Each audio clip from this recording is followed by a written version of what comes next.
when I first started researching, I watched the show Vikings that was on Netflix many years ago, and so they used a lot of drones and acoustic instruments, things like harps and something called the tagelharpa. I don't know if I'm pronouncing that correctly. Tagelharpa. But it's basically like an old horsehair bowed instrument that was handmade back in those times, and I got to the point where I was like, well, should I just build one of these and use it in the soundtrack? I didn't get around to doing that, unfortunately, but I definitely wanted to make sure that we had a lot of harp and flute, like handheld harp. We wanted to make it sound like it was part of an ancient world, but also electronic music's a big feature in this soundtrack as well. And as a musical artist, that's something that I explore a lot.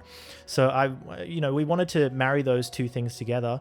And so what I would do is I would use sample instruments of harps and flutes and other small acoustic percussion instruments, and then manipulate them digitally with effects. So using a lot of reverb and delay type things to give a big sense of space to a lot of these natural sounds.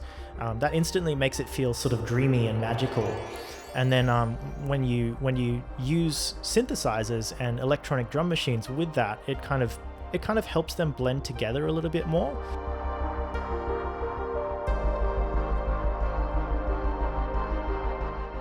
Old Norse style music from TV shows and films and stuff was a thing here, but then also video games, like I've always been a lover of Final Fantasy and a lot of fringe techno stuff as well. I wanted to incorporate those kind of things, and I think I got there sort of. I don't know. It was really fun kind of exploring all of those different things.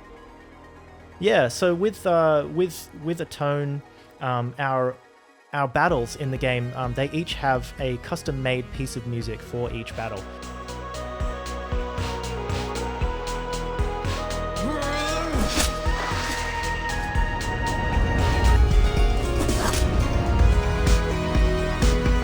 We would have a think about, what emotion do we want people to have when they're doing this particular battle? Like, who are we facing off against first? And then I would compose the music with that sort of question in mind. And then once I had finished composing the piece here, we would make basically a new MIDI file with all of my melody information. So that's basically the timing and the pitch of the notes, the most recognizable part of the song. And we would use that information to create our button combinations, basically. That was all like some coding wizardry by our main coder Patrick. I don't know how exactly he did that, but we made it work, which was a lot of fun.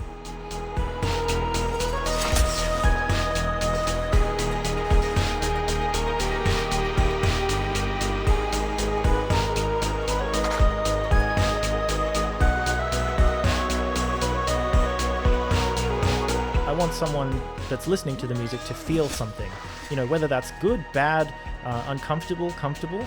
It's depending on the situation, but I want them to feel something.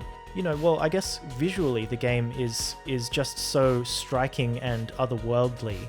The use of color and line work, and everything's quite angular, and there are no soft lines at all in the illustration, and it creates this very dreamy atmosphere.